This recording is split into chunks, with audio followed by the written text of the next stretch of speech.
Welcome back to the deep dive. Today, we're jumping into something maybe a little unexpected. Yeah, definitely different for us. We've got this source. It's actually a children's story. That's right. It's called The Talking Hay Bale's Fall Festival Adventure. Sounds simple, maybe. On the surface, yes. But our job here isn't just to, read the story. Right. We're doing our usual deep dive. We want to quickly pull out the surprising facts, the simple but really powerful lessons hidden inside. Exactly. It's all about friendship, inclusion, Hmm. things that seem simple but are actually quite deep. And this story, I think it gives a really clear picture of empathy, like in action. It really does. It can be a real aha moment, honestly, no matter how old you are. A great example. Okay, so let's set the scene. The story happens at Maple Hollow Farm during their big annual fall festival. Uh-huh. And the source describes all the usual stuff, apple picking. Pony rides. And importantly for our story, this huge hay maze, like a really big one. Okay, the maze. And somewhere in this maze, Mhm.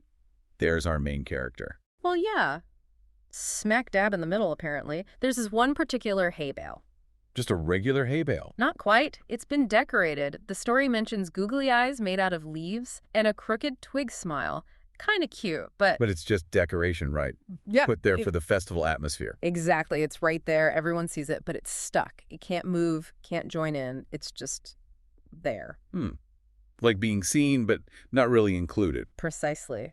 That's the core of it, isn't it? You're visible, but you're not actually participating. You're kind of just scenery. Okay, so everyone's having fun in the maze around the hay bale. Right. Until one of the kids, Mia, she leans in close. Maybe she's just curious about the leaf eyes or something. And And then she hears it, this little voice, kind of soft, saying, "See." whoa. Yeah. And then, "Can somebody move me? I've been sitting here forever and my hay is itchy." Wow, so the hay bale, it talked, It talked. Imagine Mia's surprise. The story says she jumped back. I bet.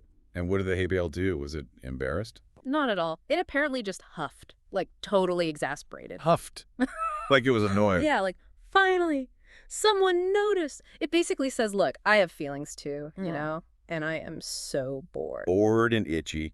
That sounds pretty miserable. Right. And it points out that people only ever sit on it or take pictures next to it or, like, leave their snack wrappers near it. So it feels used, like an object not part of the fun. Exactly. It felt completely left out, even though it was right in the center of everything. Overlooked, even when totally visible. Okay, so this is where Mia and her friend Max come in. Yeah. They hear this plea. And they don't just feel sorry for the hay bale, they actually decide to do something. Ah, so this is the turning point. It really is. They decide, okay, this hay bale feels left out. Let's include it. Let's make it our friend and bring it to the fun. How do they even do that? It's a big hay bale. Well, they decide to roll it. They work together and roll it right out of the maze. Out of the maze and into the main festival area. Yep. Right towards the games. It's like they decided, okay, the festival rules need a little adjustment for our new friend. It took effort. That's amazing. So the adventure really starts now, making sure the hay bale can actually do stuff. And this is where the story gets really clever, I think. It shows that including someone, especially someone, different, takes creativity. You can't just expect them to fit in perfectly. Right. You often have to adapt the activity itself, like build a ramp, not just expect someone to jump. So what games did they try? The source mentions specifics, right? It does. First up, bobbing for apples. Okay, how does a hay bale bob for apples? I'm trying to picture this. Well, the story says it sort of face plopped. Face plopped. That's Exactly. descriptive. Isn't it great? It means it wasn't elegant. It wasn't successful in the traditional sense. It was probably clumsy and splashy. But the point wasn't to get an apple, maybe. Exactly. The point was they all tried it together. They shared the attempt, the silliness, probably the laughter. That shared experience, even if it's awkward, that's the connection. Okay, I get that. It's about the trying, not just the winning. What else did they do? Then there was pumpkin bowling. Pumpkin bowling. Sounds fun. Did they roll the hay bale down the lane? They pushed it. And the story says it won by accident. By accident. How? Well, it's big. It probably just knocked everything down because of its size. An unplanned victory. Huh. That's brilliant. So sometimes just making participation possible leads to unexpected, happy results. Yeah, totally. It shows that just removing the barrier, like figuring out how to get the hay bale involved, can lead to these moments of, surprise and joy, and made the effort feel worth it. So they did apple bobbing, pumpkin bowling. Anything else? Yes, one more lovely little detail. They decorated it. But it was already decorated, wasn't it? With the leaf eyes and twig smile. Ah, but that was decoration put on it by the farm organizers. This was different. Mia and Max tied little colorful scarf ribbons around it. Oh, I see. Like friendship bracelets, but for a hay bale. Kind of. It was decoration by its friends, showing it belonged with them. It wasn't just scenery anymore. It was part of their group, adorned with symbols of their adventure together. So how did the hay bale react to all this? Being rolled around, face-plopping, winning at bowling? It was happy. The story says it actually laughed. Laughed. How does a hay bale laugh? It describes it as a rustling sound, like leaves tickling its straw. That's a lovely image. Isn't it? And the hay bale says it finally felt like part of the fun, not just a decoration. That's the key phrase, isn't it?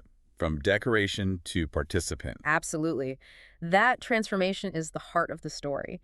Mia and Max didn't just see an object, they saw someone feeling left out, and they actively changed the situation. They used empathy, but then they acted on it. Yes. Empathy plus action equals inclusion. They adapted the games, they put in the effort, they made it possible for the hay bale to belong. So the end of the day comes. And the hay bale lets out this happy sigh, it's content, and it says something really touching. What does it say? It says, "Thank you, kids. I may just be farm straw, but today I felt like a real friend." Oh, wow.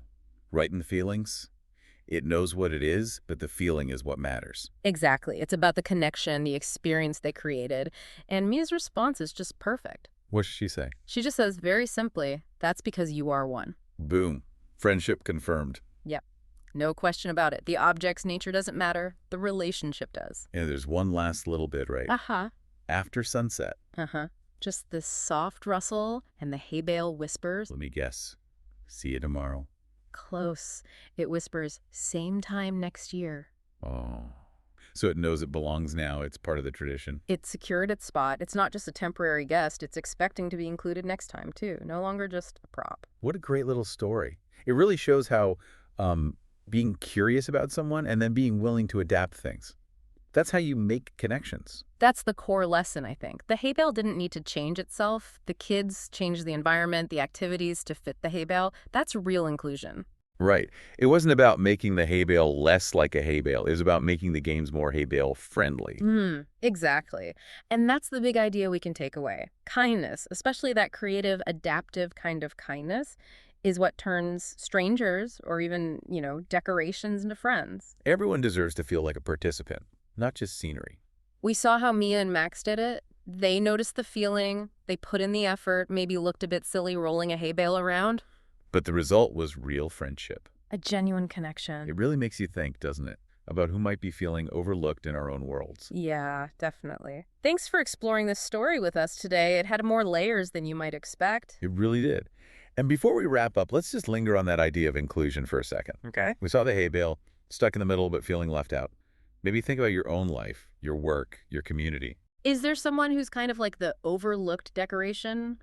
Someone who's present, maybe even necessary, but maybe bored, maybe feeling excluded from the real fun or the important conversations? It might not be a hay bale, obviously. It might be a quiet person at work or someone new in the neighborhood. And the challenge isn't just to invite them, maybe. It's to think like Mia and Max. Right.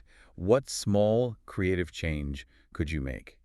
How could you adapt the game, whatever that is in your situation, to make it easier or more natural for them to genuinely join in? Could that little bit of effort, that willingness to maybe adjust things slightly, turn someone who feels like an outsider into a real part of the group, a friend? Something to think about. What small act of kindness could make that difference? That's a good thought to end on. Hope you found this deep dive into a talking hay bale useful. We'll catch you next time for The Deep Dive.